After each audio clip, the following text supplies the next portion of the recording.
हर हर महादेव।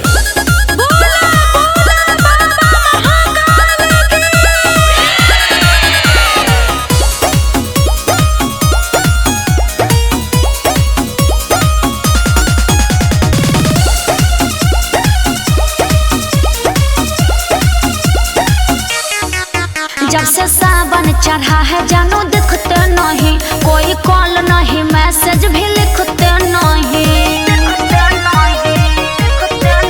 जब से सावन चढ़ा है जानो दिखते नहीं, कोई कॉल नहीं मैसेज भी लिखते नहीं। आपकी यादों में कई बार रोए हैं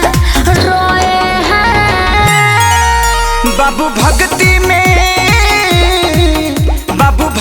में जब से खो गए हैं, भोलेनाथ के दीवाने हम हो गए हैं।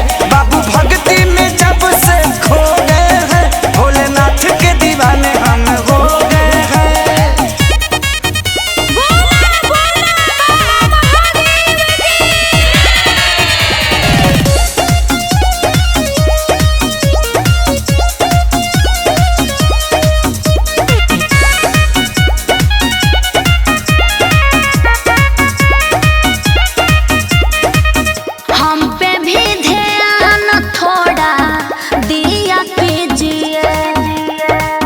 गांजा भांग इतना भी ना पिया कीजिए। अच्छा ठीक बा। बाबा के भक्ति में जीने का मजा है। अच्छा मेरे भोले शंभू पूरी दुनिया के राजा है। भांग पी के भर पेट क्या सो गए हैं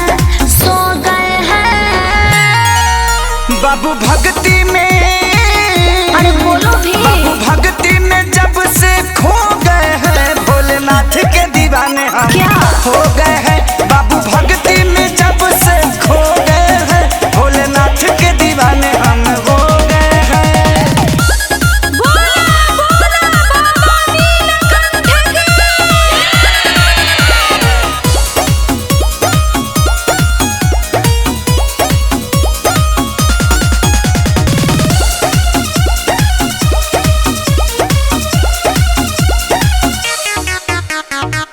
हमको तो आता नहीं है पूजा पाठ करना, हमें भी सिखाइए ना तो देंगे यही धरना।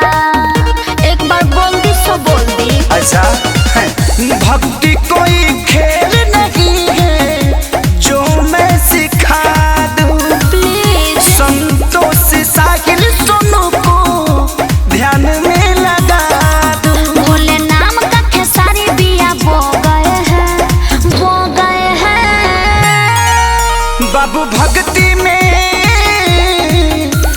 भक्ति में जब से खो गए हैं, भोलेनाथ के दीवाने हम